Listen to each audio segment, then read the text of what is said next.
बेटा आरू हम आ रहे हैं अभी यार। हम अभी आएंगे लेवे बेटा, अभी आएंगे टॉपी लेंगे। अभी हम पता है परसों चलेंगे अम्मा के पास। तो हमें अभी फ़िलहाल फतेहपुर सीकरी में, ये भाभी का गांव, तो बुआ कह रही है फतेहपुर सीकरी की नॉन खटाई फेमस है, तो ये खा रहे हैं भाई, खा लो आप लोग। तो गाइज आपने इस वीडियो को देख लिया होगा। इस वीडियो को देखने के बाद सच में मेरा मन इतना भावुक हो रहा है, बहुत ज़्यादा। आरू की वो क्यूट सी आवाज़, मम्मा मुझे तुम्हें साथ ही जाना है, और उसके सास ससुर से ज़बरदस्ती नीचे उतार कर चले जाते। भाई उतार कर भी क्यों ना जाए, क्योंकि सपना कहीं ना कहीं बाहर खड़ी हुई थी लेने के लिए। एक्चुअली में सपना के सास ससुर की अब इसमें कोई भी गलती नहीं है। उन्होंने पहल की है अपने बच्चों से मिलने की। पहले वो अंशु के घर गए, बहुत सारे लोग गए थे, वो सादा और कुछ उनका जो गांव है, जो पैतृक गांव है, वहाँ पर गए थे दीपावली से एक दिन पहले, धनतेरस वाले दिन। क्योंकि उसके मिस्टर पड़ोसी ने जो बताया था कि वो गए हैं, गांव गए हैं, अब कहाँ जाएंगे, क्योंकि एक्चुअली में जो इनका पैतृक गांव है और अंशु का गांव है और जो सपना का गांव फतेहपुर सीकरी है, ये सब कुछ एक ही डिस्ट्रिक्ट में पड़ते हैं, और मतलब वहीं पर नज़दीक नज़दीक, ज़्यादा दूर की स्पेस नहीं है, मथुरा वगैरह।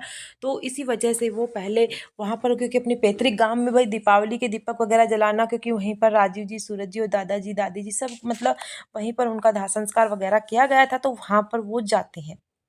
तो वहाँ से जाने के बाद सीधे वो गए थे अंशु के पास, क्योंकि जो हमने कल अंशु के व्लॉग में देख लिया वो दिखाई दे गया, क्योंकि हमें पहले नहीं पता था वो कहाँ गए, क्योंकि उसकी जेठानी जी ने कहा था कि वो उस गांव गए हैं बस, उसके बाद अंशु वगैरह का कुछ भी नहीं बताया था। बट कल अंशु के व्लॉग में आया तो सबको पता चल गया कि अंशु के गाँव गए थे। दीपावली वाले दिन वो अंशु के गाँव थे, और जिस तरह से वो अंशु को गले लगा कर रो रहे थे ना, सच में बड़ा अजीब लग रहा था, बहुत बुरा लग रहा था। आखिर क्यों? सबके बीच इतना प्यार है तो फिर क्यों अलग हुए, क्यों अलग हुए, समझ में नहीं आता क्यों अलग हुए। फिर अंशु कहती है आज दीपावली पे सब कुछ बदल गया है। पहले दिवाली कितनी अच्छी हुआ करती थी, आरू की बड़ी याद आ रही है, क्योंकि इन लोगों की 3-4 साल हो लिए दिवाली शायद अच्छे से गई नहीं है। सूरज जी चले गए, फिर एक साल दिवाली अच्छे से बनाई होगी, मतलब उस साल भी अच्छे से कहाँ बनाई होगी, क्योंकि सपना की शादी नहीं हुई थी राजीव जी के बाद, थोड़े दिन बाद हुई थी। फिर नेक्स्ट ईयर बनाई थी उन्होंने शायद राजीव जी के साथ, फिर नेक्स्ट ईयर अब राजीव जी एक्सपायर हो गए, पिछले साल इनकी नहीं बने, और इस साल फिर बहू, मतलब पोती बहू सब अलग हो गए, पूरा परिवार ही बिखर गया, टुकड़े टुकड़े हो गए पूरे परिवार के। बट अब मैं बात ये करना चाहूँगी, आखिर सपना ने इतनी बड़ी सच्चाई अपने सब्सक्राइबर्स, अपने फैंस, अपने फैमिली से क्यों छिपाई? आखिर जब सपना अपने सास ससुर से मिली थी, चलो सपना नहीं मिली, आरोही मिली थी, आरू मिली थी, फिर सपना ने अपने व्लॉग में क्यों नहीं बताया? हर कोई बेसब्री से इंतजार कर रहा था, क्योंकि सपना ने जब कहा था कि मथुरा किसी काम से जा रहे हैं, तो बहुत सारे लोगों ने अंदाजा लगा लिया था शायद कुछ अच्छा हो सकता है, शायद सपना अपने सास ससुर से मिलने के लिए जा रही है, और सास ससुर भी मथुरा के लिए निकले थे, क्योंकि मिस्टर पड़ोसी ने सब कुछ बताया था। तो लोगों को ये कहीं ना कहीं उम्मीद हो गई थी कि शायद अब सब कुछ अच्छा हो सकता है। बट सपना ने फिर एक व्लॉग बनाया जिसमें कहा जो सोचा था वो नहीं हुआ, तो लोगों को लगा कि वो सिर्फ अंशु से मिलने के लिए गए हैं या अपने गांव गए हैं। ये सिर्फ कभी भी सपना एक साथ नहीं हो सकती, क्योंकि भड़काने वाला कोई और है, ये है वो है, तरह तरह की वीडियो सोशल मीडिया पर यानी कि यूट्यूब पर आने लगी।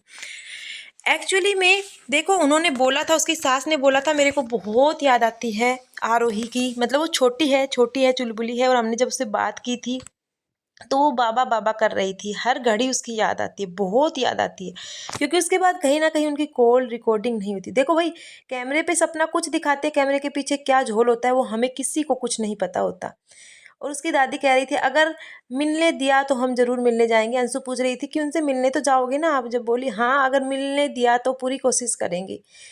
तो सपना अपने बच्चों को लेकर आई थी, और जो इनके सपना के ही रिश्तेदार यानी कि जो अंशु के भाई हैं, व्लॉग बनाते हैं, धीरज व्लॉग नाम से कुछ इनका चैनल है, वो वीडियो मेरे सामने आई ना, जब मैंने वो वीडियो देखी है, क्लिप मैंने जो आपको आगे दिखाई है, उसमें आरोही अपनी दादी की गोदी में बैठी रहती है और उनके दादाजी उनको मतलब चिप्स कुरकुरे वगैरह देते हैं। फिर आगे वो मतलब कहते हैं कि ये भाभी का गाँव है, मतलब उसके देवर थे जो सपना के, ये भाभी का गाँव है यहाँ फतेहपुर सीकरी में, ये पिन्नी कुछ खा रहे थे, ये बहुत फेमस है, बुआ को अच्छी लगती है, और वो खाते हुए वीडियो बना रही थी। सिर्फ 48 सेकंड 47 सेकंड की वीडियो थी, बट अब आप उसके चैनल पर जाकर देखेंगे तो वो वीडियो भी डिलीट हो चुकी है।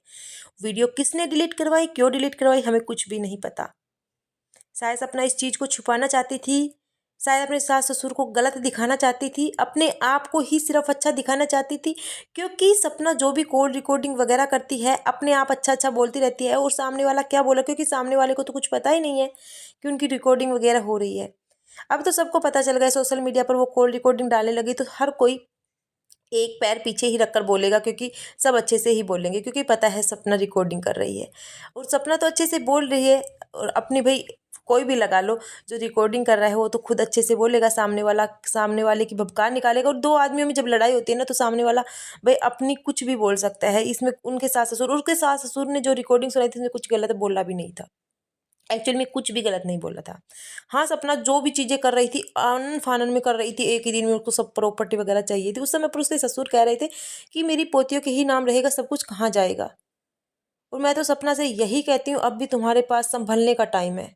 तुम्हारे सास ससुर ने पहल कर दी अपनी पोतियों से मिलने के लिए, आज आप झुक जाओ, क्योंकि आज तुम्हारे पास पैसे हैं, आज तुम्हें कुछ भी मतलब आज आप मतलब कह सकते हैं घमंड है आप में ये इस चीज़ का कि मैं सब कुछ अपने आप कर सकती हूँ। बहुत मुश्किल हो जाएगा, बहुत मुश्किल, क्योंकि ये ज़माना इतना ख़राब है। आपने एक सीवी को बहन बनाया था, और सीवी जैसे ही लोग न जाने कितने आपकी लाइफ में आएंगे जो आपको बर्बाद करके चले जाएंगे।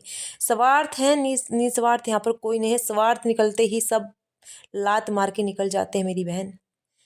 बस सपना यही है, संभल जाओ, अपना बुरा वक्त था उस चीज़ों को भूल जाओ, जो आपके सास ससुर ने कुछ कहा था उन चीज़ों को भूल जाओ, और जो आपने कुछ गलत बोला था उनके सास ससुर को भी ये चीज़ें भूल जानी चाहिए। क्योंकि आज उन बूढ़े माँ बाप का सहारा तुम और तुम्हारी बेटियां हैं, और तुम्हारा और तुम्हारी बेटियों का सहारा सिर्फ वो बूढ़े माँ बाप हैं, और कोई किसी का नहीं है।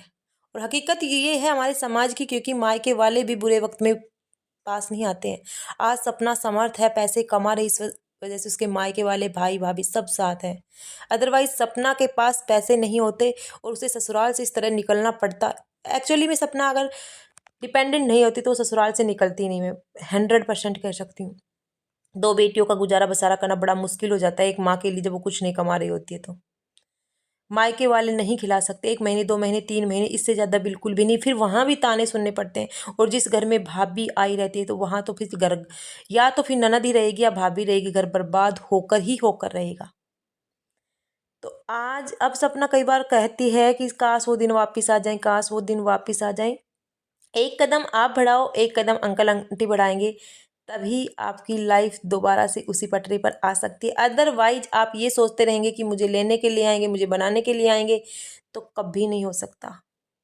क्योंकि सपना आपने बहुत सारी ऐसी गलतियां कर दी हैं। अभी बुरा लगेगा थोड़ा सुनने में, लेकिन सपना ने बहुत सी ऐसी गलतियां कर दी हैं जो आदमी को अंदर से खोखला, आदमी में इतना वो हो गया है। क्योंकि आपने सोशल मीडिया पर जो मरे हुए अपने पति सूरज जी की जो वीडियो डाली थी, हाँ चलो वो गलत थे, बहुत बुरे थे, बट आप उसकी वाइफ थी, उसकी बेटी की माँ थी, तो कहीं ना कहीं उसमें कुछ अच्छा भी होगा।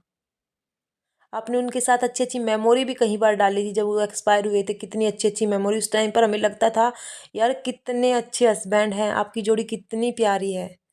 बट आपने मरने के बाद उस आदमी को बदनाम किया है ना, सच में वो चीज़ आपने बहुत गलत की।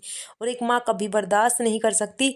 आप अपने सीने पे हाथ रख के सोचो, अगर अगर कल आपकी बेटी आरोही की कोई इस तरह से बदनामी करे, इस तरह से सोशल मीडिया पर बदनामी करो, जब आपको गालियाँ मिले तो आपको कितना बुरा लगेगा। और माँ के लिए बच्चे चाहे कितने भी नालायक हो, वो हीरा रहते हैं, हीरा। चाहे कितने भी बेकार हो, माँ हमेशा अपने बाप एक वक्त उसमें कमी निकाल देगा, माँ अपने बच्चे में कभी कमी नहीं निकालेगी। तो बस मैं तो यही कहती हूँ, दोबारा से दोनों तरफों को सब चीज़ें भूलकर एक हो जाना चाहिए। क्योंकि ये आपके पास ये टाइम है, बाहर वाले कोई साथ नहीं देंगे, सब फ़ायदा निकाल कर निकल जाएंगे। अंकल आंटी अगर आप मेरी वीडियो देख रहे हैं, सपना अगर आप मेरी वीडियो देख रहे हैं, तो प्लीज़ आप सभी से यही रिक्वेस्ट है, अपने फैमिली को दोबारा से बसा लो। अदरवाइज़ तीसरा आदमी इस चीज़ का फ़ायदा उठाकर निकलेगा।